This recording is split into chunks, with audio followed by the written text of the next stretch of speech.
sai ba ta gimbiya ina yi miki jinjina, in dai har ga ki duniya ta za ta yi sama.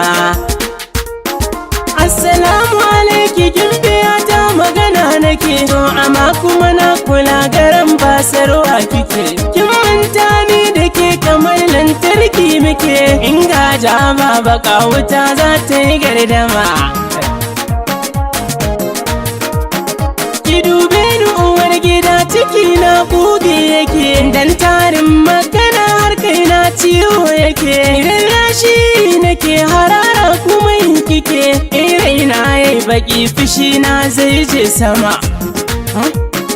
Fushi na ka yana a sama ya ma'azarta samaniya, bugi na cikin ka to ya matar ka ce duniya. Bala'in da ka zo da shi a yau ni kam na iya, yau zan ruguje ka in ka ce ta yi gardama.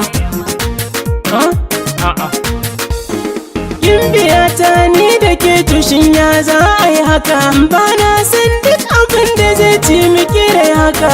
Kowa ya taba ki dole sai dai ya shige daka, daure ki fara'a a bar suna Maryama. Ƙaunar ki da ke a zuciya tamkar zammace, in ba ke sai na ji ni tamkar wani jirkice. Ko za a kira ni sakarai ko ko mijinta ce, zan so na gani da ke a komai mu bi lalama. Haɗe mini kayan ka yanzu ko ma zaure na ce, domin kwanan ka yau a can ne ka yi kabbace. Yau dai kuma ba abinci ai ka ji hakan na ce, hutawa zan yi ban buƙatar wata gardama.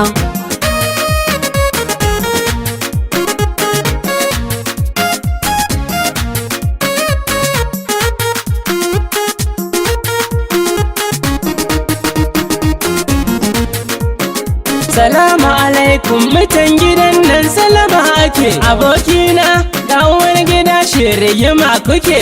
Ta ce na daina wa yau dai zaure nake, ya dai kayan abin da na faɗi maka da an gama.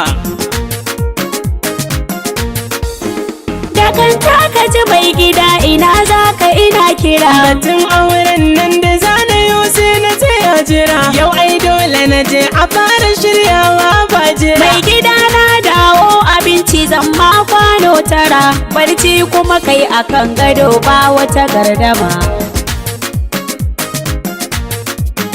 Kidai kala gadon gidan amarya ta na zuwa, in ta zo za ta min faɗan dambu mai yawa.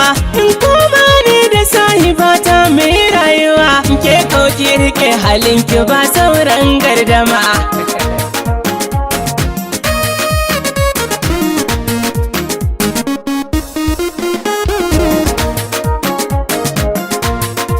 Dakata angona idan kana zancen kishiya, ina jin kaina kamar a sanya na a sasari ana dukana. Ga wuta na tashi tana ta ƙunar kaina, zuciya na ta tafarfasa. Haba angona me kake so daga yanzu duka komai zamma.